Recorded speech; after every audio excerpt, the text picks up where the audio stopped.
नमस्कार, आपण पाहत आहात परिवर्तन न्यूज 24 तास। उंबरठा बाजार येथे 2 दिवसीय बौद्ध धम्म परिषद संपन्न।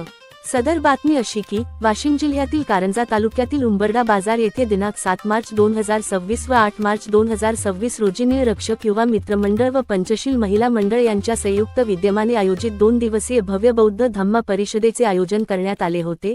या धम्म परिषदेच्या निमित्ताने विविध कार्यक्रमाचे आयोजन करण्यात आले होते। यावेळी सकाळी 9 वाजता त्रिशरण पंचशील बुद्ध धम्म संघ वंदना घेऊन पूजनीय भंते राहुल बोधी यवतमाळ व भंते सारीपुत्त यवतमाळ यांच्या मंगलमय वाणीतून धम्म प्रवचनाने कार्यक्रमाला सुरुवात झाली।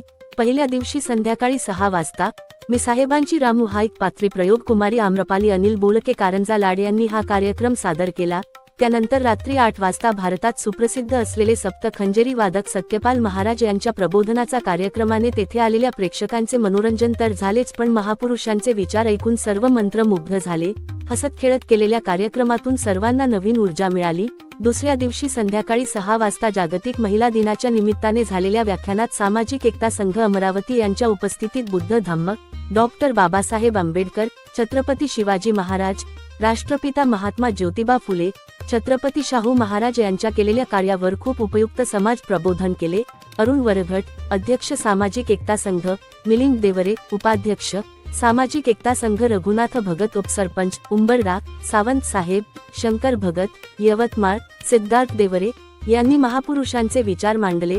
कुमारी सुमेधा वरघट हिने जागतिक महिला दिनानिमित्त डॉक्टर बाबासाहेब आंबेडकर यांचे महिलाविषयी केलेल्या कार्यामुळे आजची स्त्री कशी संविधानामुळे कशी प्रगती करीत आहे हे समजावून सांगितले। बौद्धाचार्य बुद्धघोष तायडे, भारतीय बौद्ध महासभा, मूर्तिजापूर यांनी दोन्ही दिवसांच्या कार्यक्रमाचे खूपच सुंदर संचालन केले। रात्री भीमगीत जंगी मुकाबला या कार्यक्रमाला महाराष्ट्रातील सुप्रसिद्ध कव्वाल फैजान ताज नागपूर व निशाताई धोंगडे चंद्रपूर यांच्या बहारदार प्रबोधनाच्या कार्यक्रमाला हजारो चाहत्यांनी गर्दी केली होती। रात्रभर बुद्ध भीमगीताचा कार्यक्रम चालू होता। कारंजा तालुका ग्रामीणचे प्रतिनिधी गजानन वरघट यांनी कळविले। धन्यवाद।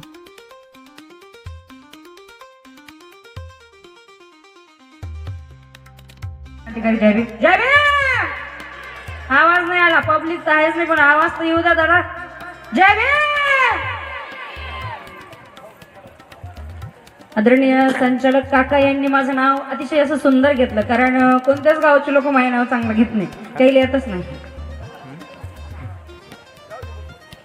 या 2 दिवसीय भव्य बौद्ध धम्म परिषदेनिमित्त तुम्हा सर्वांना खूप खूप मंगलमय शुभेच्छा। मी एक प्रसंग सांगू इच्छिते। 10 वर्षाची मुलगी असायची आणि तिचं लग्न हे का तिच्यापेक्षा 40-50 वर्ष वयोगटाने मोठ्या असलेल्या व्यक्तीशी केलं जात होतं। विचार करा, 10 वर्षाची मुलगी आणि 40-50 वर्षाचा म्हणजे 60 वर्षाचा तो व्यक्ती असायचा। साहजिक आहे, तो म्हातारा आधीच 60 वर्षाचा झाला आणि तो मरण पावेल।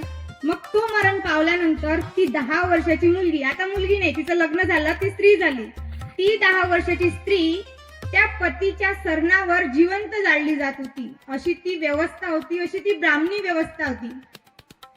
आणि जाळलीच काय, ती जेव्हा आरडाओरड करत होती तर लोकांना आजूबाजू आवाज जाऊ नये म्हणून ढोल ताशी वाजवत होते, अशी ती व्यवस्था।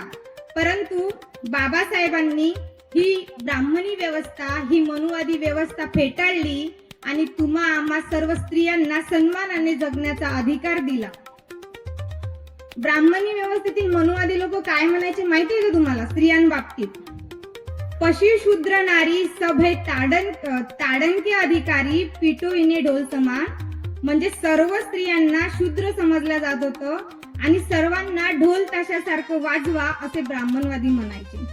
अशी रूढी तेव्हाची होती, परंतु आज बाबासाहेबांमुळे सर्व स्त्रियांना पुरुषांच्या बरोबरीने सन्मान दिला जातो।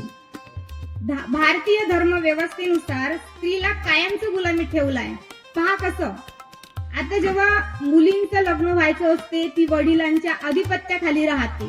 जेव्हा तिचं लग्न होते, लग्न झाल्यानंतर ती पतीच्या अधिपत्याखाली म्हणजे कसं, मी काय घालायचं, मी काय खायचं, मी कुठं जायचं आहे ना बायांनो, तसंच आताही तुम्ही ऐकताना नवऱ्याला सांगून जाता ना, मी आज जसं तुम्ही धम्म परिषदेला आल्या तर सांगितलं ना घरी नवऱ्याला की मी जात आहे म्हणून उंबरठा बाजारला, तसं होतं।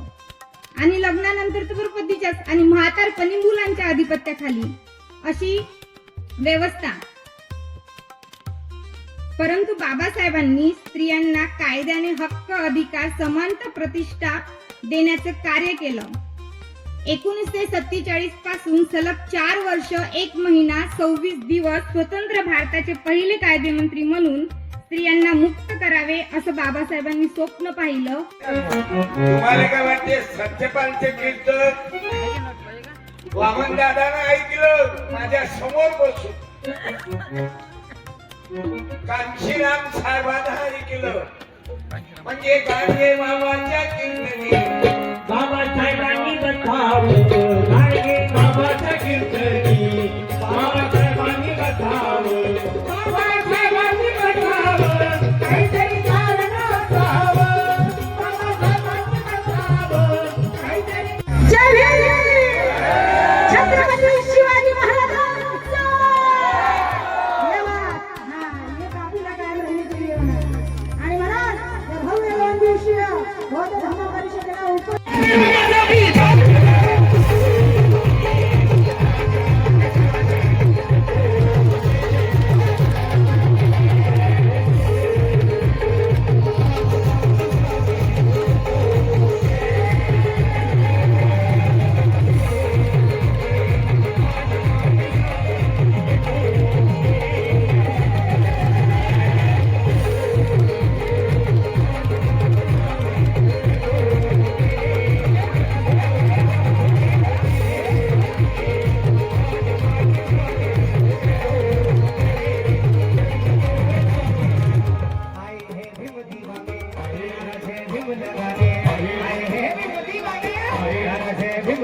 बाबा साहब के यहाँ पर जाने वाले बैठे मेरे साथ बोलेंगे, मेरे लिए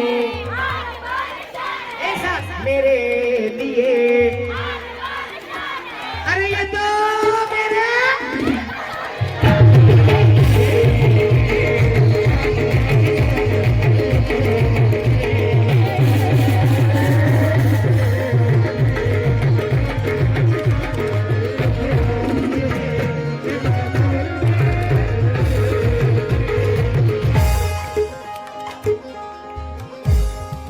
बाड़ा बाजार में भीम के दी